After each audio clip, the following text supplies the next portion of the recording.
So I'm going to show you a few techniques that we're going to be using to paint these seashells. First one is blending an edge.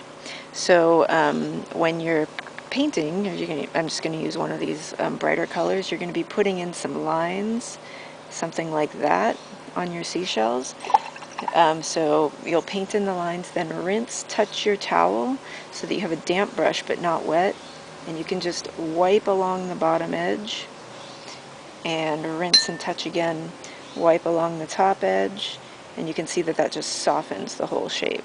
And you can also do, to create a little bit of texture, you can just kind of brush among the shapes, which you'll be doing in that bottom seashell.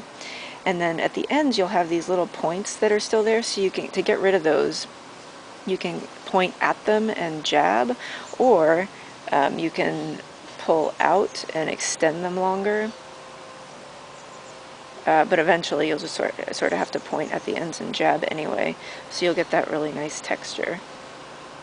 Another thing you're going to be doing is called wet into wet, where you paint a surface with just water first. This is the first thing we're going to be doing. Don't paint the entire box. Well, it actually doesn't really matter. But just get a nice big swatch of water on your box. Just water, not paint. And then go back and look at it in the light and just wipe off any additional water. Or you can tilt your board to one side so that the drip all falls down to one side. And then I'm going to do this with a darker color so that you can see it. I'm just going to use the same ochre. You're going to put the color in and let it bleed. When we do it, we're going to be using that really light yellow, so you won't be able to see it very well, but it'll make a very lovely effect. So you're going to put it in to let it bleed, and then you can force it around.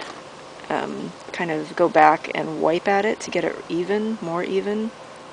Get it right up to the edge of your shell, which is what you're going to need to do, and to do that it's best to use the tip of your brush. Sort of force it. And then we're going to be pulling out a highlight, which I left here on purpose. But if you accidentally, or not accidentally, if you didn't happen to leave a highlight there, you can go back and wipe and you pull off a highlight. Another technique we're going to be using is called, well, it doesn't really have a name, but you're going to make a, let's see, we got those two, thin line. Ha! That's a really creative name. So just grab your tiny little brush and some color and pull with the tip of your brush, and you can press a little harder to make the line thicker, or you can start by pressing harder and then pull off gradually to make the line thinner. We may be doing both of those.